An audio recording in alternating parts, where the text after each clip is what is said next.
इतना पुण्य युक्त कर दिया उस समय, सन 1398 से सन 1518 तक 120 वर्ष परमेश्वर कबीर जी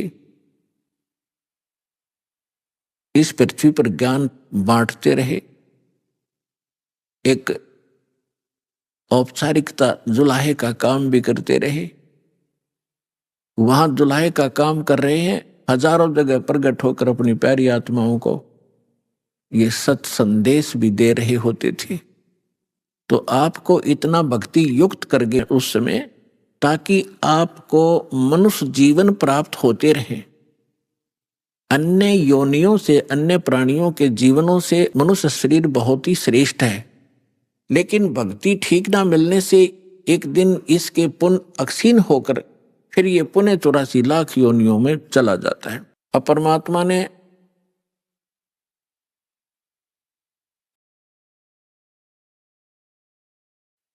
आपको इतना भक्ति युक्त कर दिया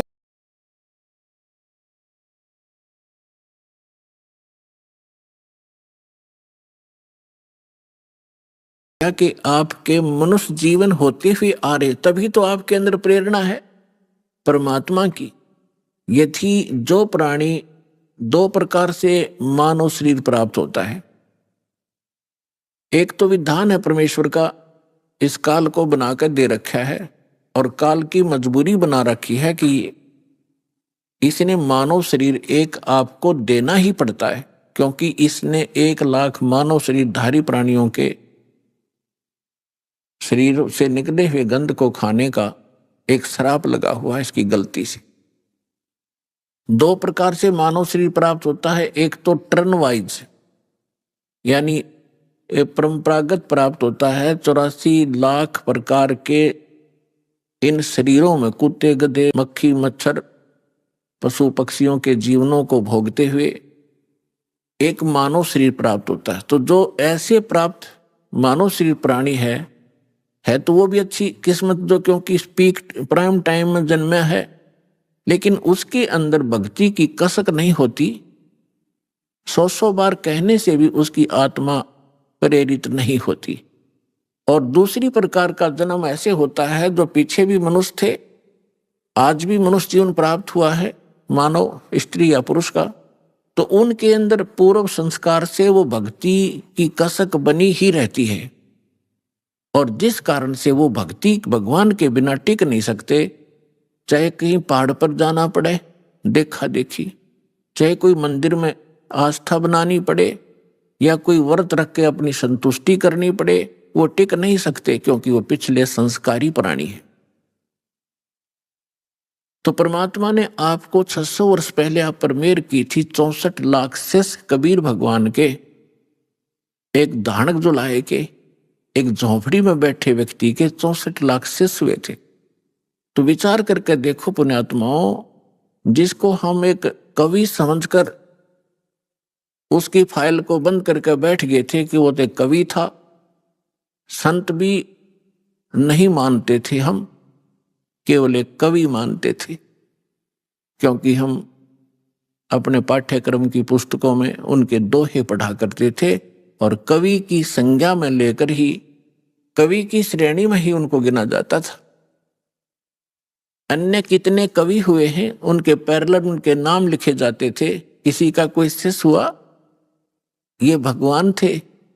और इन्होंने जो अमृतवाणी, जो तत्व ज्ञान प्रचार किया, कबीर सागर के अंदर विद्यमान है, उससे भी स्पष्ट है। उन्होंने वो ज्ञान दे रखा है जो वेदों, पुराणों, श्रीमद् भगवद गीता, बाइबल, कुरान और इनमें नहीं है। वो ज्ञान भी परमात्मा ने बोल रखा है। तो वो परमात्मा थे, ओनली कवि नहीं थे। और उनके परमात्मा की महिमा में वेदों में लिखा है कि वो परमात्मा ऊपर रहता है सतलोक में, मनुष्य दृश्य है, राजा के समान एक तख्त पर, सिंहासन पर विराजमान है, वहां से गति करके चल कर आते हैं या अच्छी आत्माओं को मिलते हैं, अपने ज्ञान को लोकोक्तियों के माध्यम से, दोहावलियों के माध्यम से, पद्य भाग में ऊंचे स्वर में बोल बोल कर सुनाते हैं, जिस कारण से वे कवियों में से भी एक प्रसिद्ध कवि की पदवी भी प्राप्त करते हैं, लेकिन वो होते हैं भगवान। ये वेदों में लिखा है। और कवियों जैसा आचरण करते हुए घूमते फिरते हैं, जगह जगह जाते हैं। उसी दृष्टिकोण से परमात्मा एक ही समय में हजारों जगह प्रकट होकर के आज से 600 वर्ष पहले आप जी को भक्ति युक्त किया करते थे। लेकिन उस समय 64 लाख से सो जाना ये एक बहुत बड़े आश्चर्य की बात है, क्योंकि उस समय भारत बहुत विशाल था। पूर्वी और पश्चिमी पाकिस्तान, अफगानिस्तान, बलूचिस्तान, इराक, ईरान, गजनी, ये सभी यहाँ तक भारत था। और उस समय कुल मिलाकर के भारतवर्ष की सारे की 4 करोड़ आबादी नहीं होगी, और जिसमें से 64 लाख से बन जाना हिंदू और मुसलमान। क्योंकि परमात्मा ने ऐसे सुख दिए अपनी प्यारी आत्माओं को, ऐसा ज्ञान दिया, तो आश्चर्यचकित रह जाते थे। तो उस समय परमात्मा ने आप जी को इस योग्य कर दिया कि आप 600 वर्ष से आज तक मनुष्य जीवन प्राप्त करते हुए आ रहे हो, 600 वर्ष पूर्व, और जिसमें लगभग आपने 10-15 मनुष्य शरीर प्राप्त कर लिए कंटिन्यू। और यदि आज ये समय आपको ना मिलता और ये भक्ति आपको ना मिलती, तो आपका जो लास्ट मनुष्य जीवन था, आप फिर 83 लाख योनियों में चले जाते। इसलिए परमात्मा बड़े दयालु हैं। उनका जो किया हुआ प्रत्येक कार्य वो बहुत ही सफल होता है। उसी के वचन से सब कार्य हो रहा है। अब उसके बाद भगवान को हमने भगवान नहीं समझा, हमने उनको केवल एक कवि समझा। और कुछ दिनों में आपको जब परमात्मा के संग आप रहे, इतने सुख हो गए, आपके दुख दूर हो गए। जब इंसान सुखी होता है इस लोक के अंदर, वो पहला काम ये करता है कि भगवान से दूर होता है, बकवादें ग्रहण करता है। तो जब हम सुखी हो गए, सभी सुख हमें बहुत देता है क्योंकि तो सुख सागर है, तो हमारे मन में दोष उत्पन्न होने लगे। परमात्मा के अंदर भी हमने कुछ गड़बड़ निकालने लगे।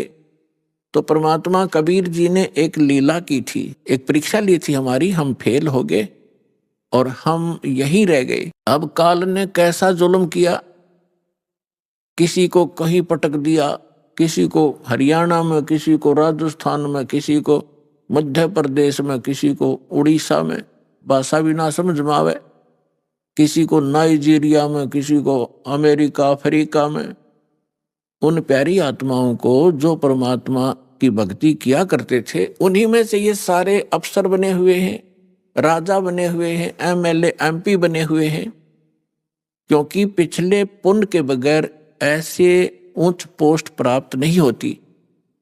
और जब तक इनको पुनः वो ज्ञान नहीं होगा कि हम कौन हैं, हम किस लिए जन्मे हैं। मानव शरीर केवल इसीलिए प्राप्त नहीं होता कि आप माया इकट्ठी करो, संसारिक प्रभुता प्राप्त करो, सारा कुछ हो गया, करोड़ों की संपत्ति भी होगी, आपकी यहाँ आसपास के क्षेत्र में कोई MP मंत्री मिनिस्टर बनकर महिमा भी होगी, क्योंकि आप पिछले पुण्य आपके साथ थे। वो मलाई, वो बैटरी आपकी चार्ज थी, वो चल रहा था। फिर आपकी मृत्यु हो जाएगी और नेक्स्ट जीवन क्या होगा? फिर कुत्ते की योनि में, गधे के शरीर में यहां भटक रहा होगा।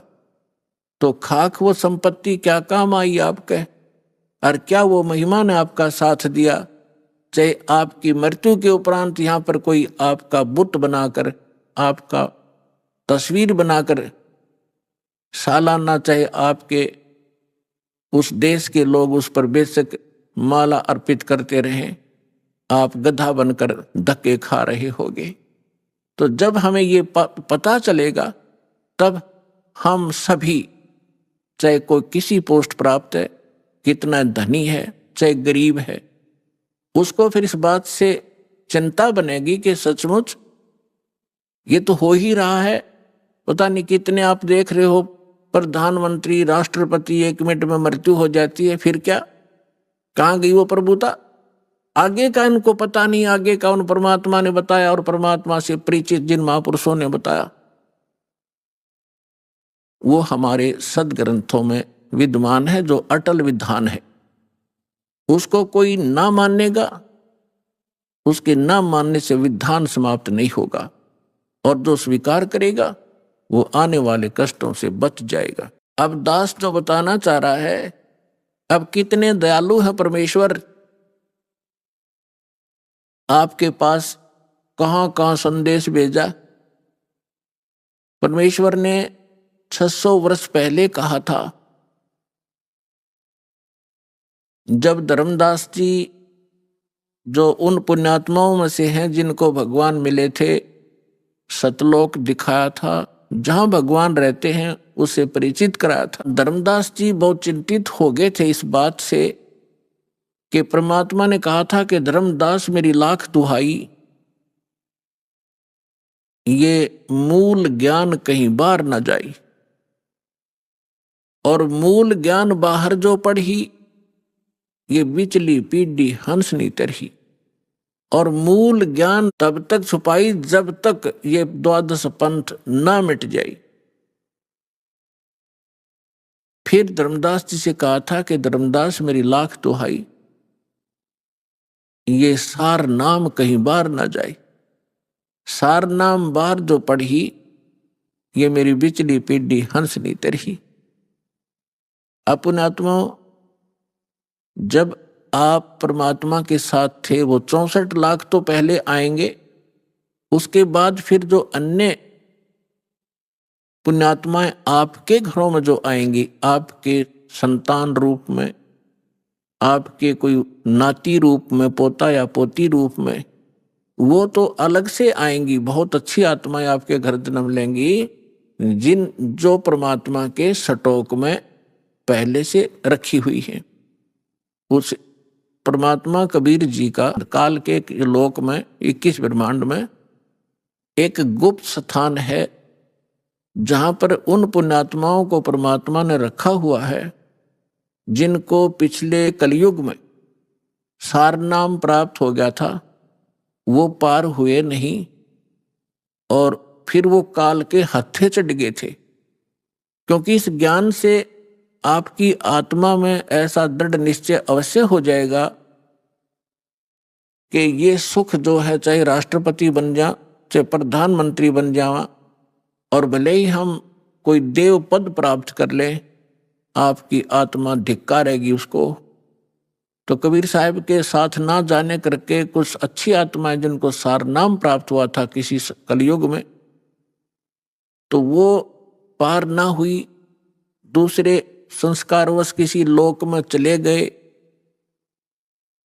तो उसके लिए परमात्मा कहते, शिव मंडल ब्रह्मापुरी चाहे विष्णु लोक में हो, हमरे गुण भूले नहीं तो आन छुटाऊं। तो जैसे कोई भक्त इस ज्ञान से परिचित और किसी कारण से नाम खंडित हो जाने से उसकी मृत्यु हो जाती है, तो वो कहाँ जाता है?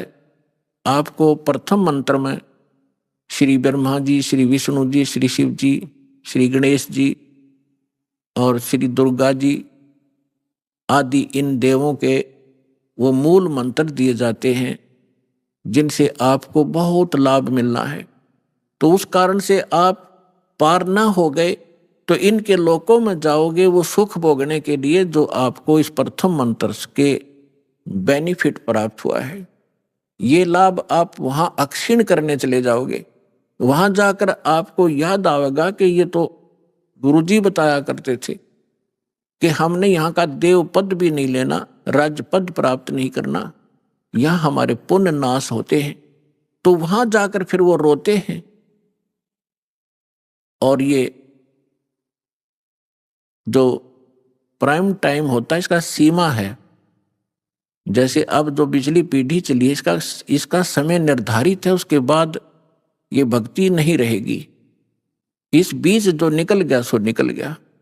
तो वो भक्ति जो युग है उसका समय समाप्त हो चुका होता है और उनकी मृत्यु हो जाती है। वो कोई ब्रह्मा जी के लोक में जा रहा होता है, कोई विष्णु जी के लोक में, अपने इन मंत्रों के पुनों के आधार से, भक्ति के आधार से इनको वहां खाता है, बर्बाद करता है। तो वहां वो रोते हैं। तब परमात्मा जाते हैं, उनको वहां से छुड़वा कर लाते हैं। उनको उस समय मनुष्य दोबारा जन्म नहीं देते, उनको अपने पास सटोक में रखते हैं। उनके ऊपर इतना रहम हो जाता है कि अब उनका जन्म आपके घरों में होगा, आपके बेटा बेटी, आपके पोता पोती के रूप में सबके घर वो पुण्यात्माएं आएंगी। उनके संस्कार इतने गजब के होंगे, इतने अच्छे होंगे कि उनको किसी प्रकार का कोई कष्ट नहीं होगा उनके जीवन में। और उनको जन्म से ही मंत्र मिलेंगे, 3 वर्ष के होते ही भक्ति करेंगे और 8 वर्ष का होते उसको सतनाम मिलेगा। और फिर 12 वर्ष के बाद, 13 वर्ष के बाद सारनाम प्राप्त होगा। अब के वो मोक्ष प्राप्त कर जाएंगे। आप भी करोगे, क्योंकि ये भक्ति युग प्रारंभ हुआ है। और या तो इसी जन्म में पार हो जाओगे, देखो कोशिश करना कि इसी जन्म में पार हो, फिर तो फिर ही होता है। नेक्स्ट लाइफ का, नेक्स्ट जीवन की सपने में भी इच्छा मत रखना। फिर भी किसी कारण से पैर फिसल जाता है तो वो फिर तुरंत ही मनुष्य जीवन प्राप्त करके तुरंत ही भक्ति पर लग जाता है। अपने आत्माओं, देखो आप भक्ति और इस अध्यात्म मार्ग से परिचित नहीं है। अब जैसे यहाँ कितने दुखी भक्त आते हैं, रोगी आते हैं, सब जगह जवाब मिल जाता है, वो यहाँ लेकर आते हैं। हमारे भक्त उनको समझाते हैं कि चलो आप वहाँ ठीक हो जाओगे। तो वो केवल ठीक होने के उद्देश्य से जो आते हैं और वो ये सोचते रहते हैं कि हम ठीक हो जाएं, बस इतना ही हमें चाहिए, तो उनको परमात्मा राहत शीघ्र नहीं देगा। आप ये उद्देश्य लेकर आओ, इस ज्ञान को समझाओ। जिसको भी आप लाते हो अच्छी बात है, ज्ञान समझाओ और ज्ञान समझा कर फिर उनको नाम दिलाओ। फिर परमात्मा तुरंत हाथ पकड़ लेता है। और यदि ऐसे ले आते हैं और वो इस उद्देश्य से आते हैं, बुरी बात नहीं है, अच्छा है।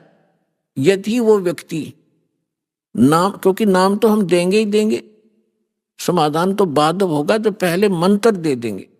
अब नाम जिसने मिल गया और अंतिम सांस गिने, मरना तो उसने था ही, इस मंत्र को एक बार पूरा बोल दे, सुन ले, वहां पर ना बोल सके और मृत्यु हो जा तो भी उसको मनुष्य जीवन मिलेगा। उसमें बीज भक्ति का बूगा।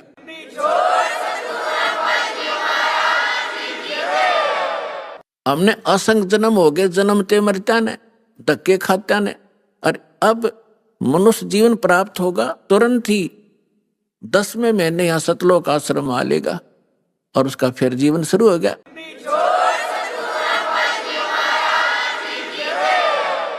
ये शरीर तो ऐसा है, आप सदग्रंथों से अपरिचित हैं, अध्यात्म मार्ग से अपरिचित हैं।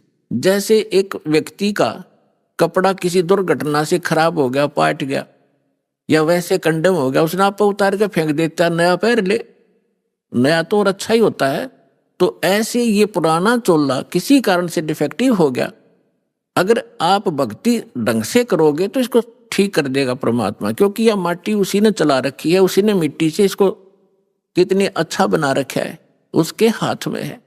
या लाखों लोग ठीक हो गए, कैंसर कतीनों टपकते आवे थे खून उनके, और 10वें दिन उनके घाव भर गए, जिसने सच्ची दल से परमात्मा को चाहा और भक्ति करी।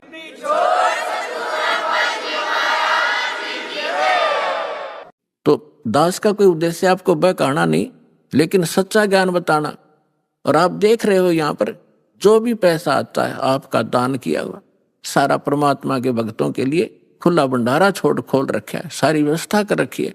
केवल परमार्थ के लिए परमात्मा ने दास को भेजा है। आप भगवान के बच्चे हो, दास भगवान का नौकर है, और नौकर को हमें हमेशा डर बना रहता है कि भगवान के बच्चों को, मालिक के बच्चों को ऐसी धारणा हो जा जिससे मालिक रुष्ट हो जाए, उसकी नौकरी को खतरा ना हो जाए। तो दास इस उद्देश्य से आपकी सेवा कर रहा है।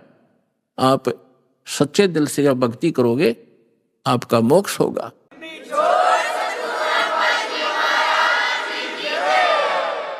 जो प्रसंग चल रहा था कि 64 लाख तो वो आएंगे, उन 64 लाख के घर वो भक्त आएंगे जो परमात्मा के रिजर्व बैंक में रखे हैं आत्माएं।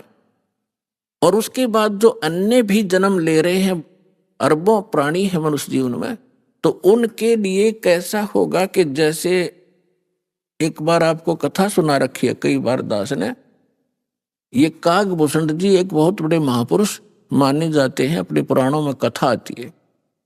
तो उसने गरुड़ जी ने उनसे पूछा कि हे कागभूषण, आपको ये भक्ति कैसे प्राप्त हुई, आपकी कितनी आत्मा शांत है, आपकी कितनी दीर्घायु है, आपको ये उपलब्धि कैसे प्राप्त हुई? तो कागभूषण ने बताई अपनी, यहां संक्षिप्त में बताऊंगा। कागभूषण जी ने गरुड़ जी से कहा कि